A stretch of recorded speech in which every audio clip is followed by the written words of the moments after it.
నుంచి వచ్చిన స్పందన చూస్తుంటే అంతా ఇంత కాదు. ఫస్ట్ రిలీజ్ లాగా ఉంది. అప్పుడు పెద్దవాళ్ళు చూశారు, వాళ్ళ పిల్లలు మా నాన్న ఇందిర చాలా బాగుంటుందని చెప్పారు, బట్ ఇంతకంటే బ్రహ్మాండంగా ఉంది ఇందిర. వీరశంకర్ రెడ్డి అనగానే ఒక ట్రాలీ చేసాం, ఈ రికార్డింగ్ అసలు మనకు ఒళ్ళు దళదరిస్తుంది, అట్లా ఉంటుంది. అప్పుడు ఆర్డినరీగా చెప్పారు. అంటే అలాంటి స్పేసెస్ కానీ నువ్వు ఊహించకపోతే అది ఇచ్చేవారు కాదు, ఆ స్పేస్ ఇవ్వకపోతే ఆయన కొట్టేవాడు, రోజున మాట్లాడుకునేవాడు కూడా. అట్లా పిల్లలు అప్పుడు మా నాన్నతో మేము సినిమా చూసాం, ఇప్పుడు మా పిల్లలతో మేము సినిమా చూస్తున్నాం. ఎవరో అన్నారు, నువ్వు ఇదివరకు నాన్న వాళ్ళ పర్మిషన్ తీసుకుని అమ్మ నాన్న పర్మిషన్ తీసుకుని వెళ్ళామండి, ఈ రోజున అమ్మ నాన్నలు పోయి మా పిల్లలు తీసుకుని వెళ్తాము అని. ఒక చిన్న పిల్లలు అయితే సినిమా చూడలేదంట, వాళ్ళ నాన్న వేసే డ్యాన్స్ చూస్తున్నారు థియేటర్లో. ఇది నాన్నకి ఏం పోయేకాలం వచ్చిందమ్మా, ఇలా డ్యాన్స్ చేస్తాడు, మోకాళ్ళు వంగట్లేదు, దాయి దాయి దమ్మకి వీట స్టెప్ ఏంటో చెప్పేసి. సినిమా అంతా ఒక ఎత్తు అయితే ఆ ఒక స్టెప్ ఒక ఎత్తు అనుకునేవాడిని.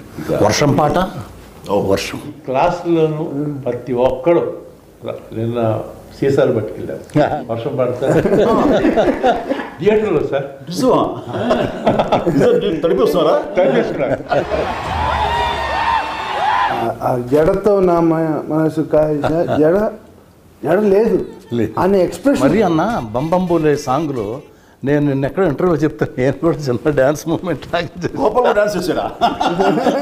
ఏంటంటే అన్న, మీరు టీ షర్ట్ ఈ మధ్యలో పెట్టుకొని ఇలా ఇలా పెట్టుకొని బంబంబోలే మాత్రం అది జీవితాన్ని జన్మకి ఒక పాట అంటారు, అలాంటిది నాకు ఆ రిథమ్. విశ్వంబర్కి మేము బెంగళూరు వెళ్ళాం కంపోజ్కి, కీరవాణి గారితో. వెళ్ళిన తర్వాత ఒక భక్తి సాంగ్ ఏదో కావాల్సి వస్తే బంబంబోలి లాంటి సౌండింగ్, బంబంబోలి లాంటి ఒక వైబ్రెంట్ సౌండింగ్ తోటి కావాలని విశ్వంబర్ డైరెక్టర్ సిస్టర్ పట్టుబట్టి ఇస్తానయా నీకు అని కీరవాణి గారు చెప్తాను ఇచ్చారు. రాముడు వాడు అది చూడబోతున్నాం. మనకి సౌత్కి హిందీ మార్కెట్ గేట్ ఓపెన్ చేసిన సినిమా ఇంద్ర ద టైగర్ అనే పేరుతోటి. అది ఎక్స్ట్రా ఒక మనకి ఇన్కమ్ అయిపోయింది తెలుగు సినిమాలకి. దానికి నాంది పలికింది ఇంద్ర ద టైగర్.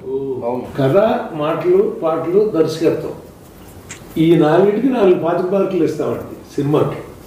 కానీ ఈ మీ దగ్గరికి వచ్చినరికి ఇవి మేము సగం అయితే మాకు సగం అంతే అంతే. మీ గురించి ఒక మాట చెప్తా. మీరు ఖైదీ సినిమాలో వస్తుంటారు బ్రిడ్జి మీద, ఎక్కడికి వెళ్తూనే ఉంటాడు అంటే కోటిపల్లి ఓహో అని వెళ్ళిపోతుంటాడు. కానీ మీరు షిఫ్ట్ అవుతారు, ఏంటి కొండపల్లి అక్కడికి వెళ్తున్నాడు అంటే మనసు మార్చుకున్నాం.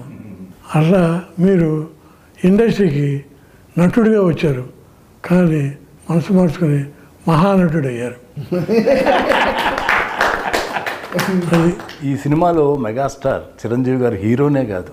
మేము ఫస్ట్ స్టోరీ డిస్కషన్ అయిన తర్వాత ఇంకా ఎందుకు కరెక్ట్గా రావట్లేదని దత్తు గారు నేను అన్నా మీరు రావాలి, మీరు కూర్చోవాలి, అప్పుడు కానీ పెద్దబ్బాయి కుదురుగా కూర్చోడు అంటే 4 రోజులు ఆయన వచ్చి, ఆయనకు అవసరం లేదు డైలాగ్, సీన్ బై సీన్ అనుకుంటా మొత్తం ఫుల్ స్క్రిప్ట్ రెడీ చేసుకున్నాం. జగదేవి వీరు అతను సుందరి నుంచి ఆయన చేసి సినిమా అన్నింటిలో నన్ను కూర్చోబెట్టాడు. అందరూ 2.5 months కూర్చున్నారు ఆయన జగదేవి సుందరికి మద్రాసులో.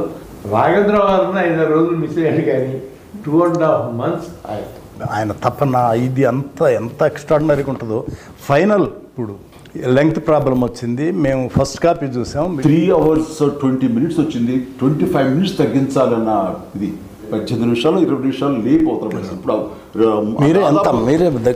మేమంతా అనుకున్నాం, మిమ్మల్ని ముందు కూర్చోబెట్టి మేము ఎవరో ఏం మాట్లాడకూడదు అని పర్ఫెక్ట్గా ఆ లెంగ్త్. ఇన్పుట్స్ అన్నది ఎవరు ఏమిస్తారో తెలియదు, ఎలాంటి సహకారం లభిస్తుందో తెలియదు. ఒక బ్రెయిన్కి 2 బ్రెయిన్లు గొప్పవి, 2కు 3 బ్రెయిన్లు ఎప్పుడు గొప్పవి. అది నమ్మినటువంటి మనిషి గొప్ప. వెల్కమ్ చేయాలి, అందరికి ఇన్పుట్స్ తీసుకోవాలి, అప్పుడే ఇలాంటి మంచి మంచి సినిమాలు వస్తాయి. ఫస్ట్ ఆఫ్ ఆల్ ఇది ఈగోలు అనేది ఉండకూడదు. ఆఖరి అల్టిమేట్గా సినిమా హిట్ అయితే ఎవరి పేరు వస్తుంది? ఇంద్ర అంటే బి గోపాలే. డైరెక్టర్కి ఏంటండి సంగీత జ్ఞానం, సాహిత్య జ్ఞానంతో పాటు లోక జ్ఞానం కూడా ఉన్నారండి. Common sense. ఫస్ట్ పెద్ద ఎపిసోడ్ లక్నోలో పెట్టుకున్నాం. షౌకత్ అలీ ఖాన్ కొడతా ఉండేది, కట్టేసి కొడతా ఉంటే అక్కడ ఒరిజినల్గా అక్కడ డైలాగ్ దెబ్బలు తిని కామ్గా వెళ్ళిపోతారు, డైలాగ్ లేదు అక్కడ. అప్పుడు చిరంజీవి గారు వచ్చి గోపాల్ ఇక్కడ దెబ్బలు తిని కామ్గా వెళ్ళిపోతున్నాను, ఏదన్నా డైలాగ్ ఉంటే బాగుంటుంది, ఒకసారి గోపాలకృష్ణతో మాట్లాడదామా అన్నారు. ఆయనేమో హైదరాబాద్లో ఉన్నారు. అప్పుడు చెప్పారు గోపాలకృష్ణ గారు, చిరంజీవి గారికి ఇది ఫోన్ ఇచ్చాను, తప్పు నా వైపు ఉంది కాబట్టి తలదించుకొని, కాకపోతే ఆ సీను అంత గొప్పగా ఉండదు. నాకేంటంటే ఏదైనా సరే ఇది రాఘవేంద్రరావు గారిని నేను నేర్చుకున్నది. ఎలాగంటే రాఘవేంద్రరావు గారు ఏదో సినిమాలో మంచి దొంగ సినిమాలో మోహన్ బాబు అలా పైన చూస్తుంటే నేను కింద నుంచి వెళ్ళాలి. అయిన తర్వాత ఫ్రేమ్ పెడుతుంటే ఆయనకి ఎక్కట్లేదు, ఎందుకంటే నేను డౌన్లో ఉండి హీరో ఆడాడు, మోహన్ బాబు క్యారెక్టర్ పైన ఉంటుంది. ఆయనకి నచ్చలేదు, బాబాయ్ నువ్వు అలా 2-3 స్టెప్స్ ఎక్కి రివర్స్ తిరుగు, తను కిందకు దిగి వస్తాను. ఎందుకు అట్లా ఇల్లాజికల్గా ఉంటుంది కదంటే, బాబాయ్ నా హీరో ఎప్పుడు టాప్, హీరోది పై చేయిగా ఉండాలి, తగ్గడానికి వీలేదు. ఓ జనం అది ఎక్స్పెక్ట్ చేస్తారా, మాస్ అలా ఉంటుందని నేను అక్కడ ఒక లెసన్ నేర్చుకున్నాను. చిరంజీవి గారి ఎంత తపన పడిపోతారో మా టెక్నీషియన్స్ చూసుకోవటం కూడా అంత బ్రహ్మాండంగా చూసుకుంటారు. చిరంజీవి గారు, సొనాలి బింద్రే వీళ్ళందరూ పెళ్ళి విలన్ ఇంటికి వస్తారు తాంబూలాలు తీసుకొని.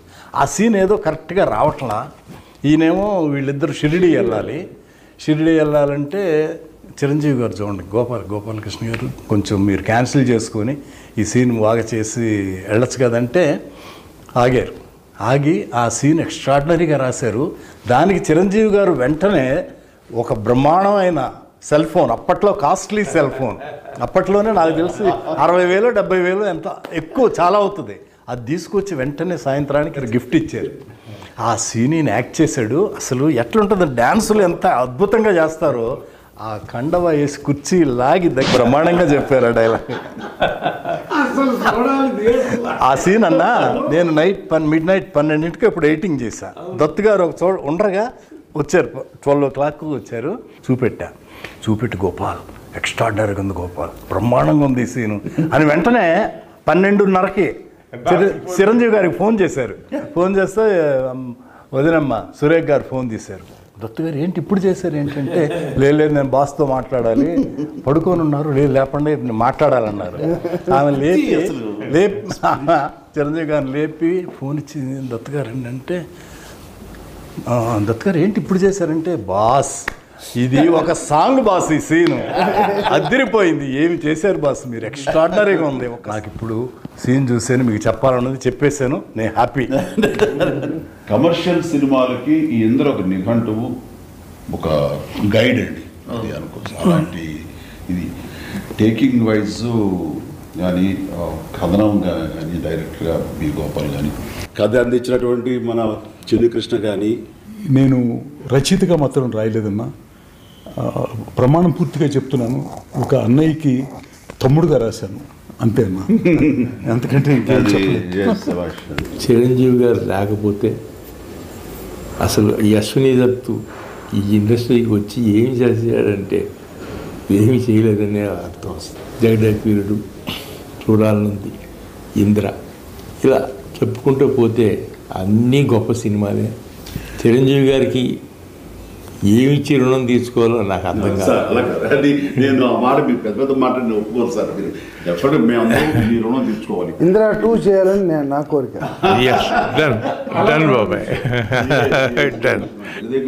సుందర్ కూడా మీరు చేయాలనే ఆలోచన ఉంది. ముందు చేశారు కాబట్టి దీనికి ఇంద్రాకి ఒకటి, జగదేకవీరుడికి ఒకటి, 2 సీక్వెల్స్ వస్తాయి. ఇది నేను 100%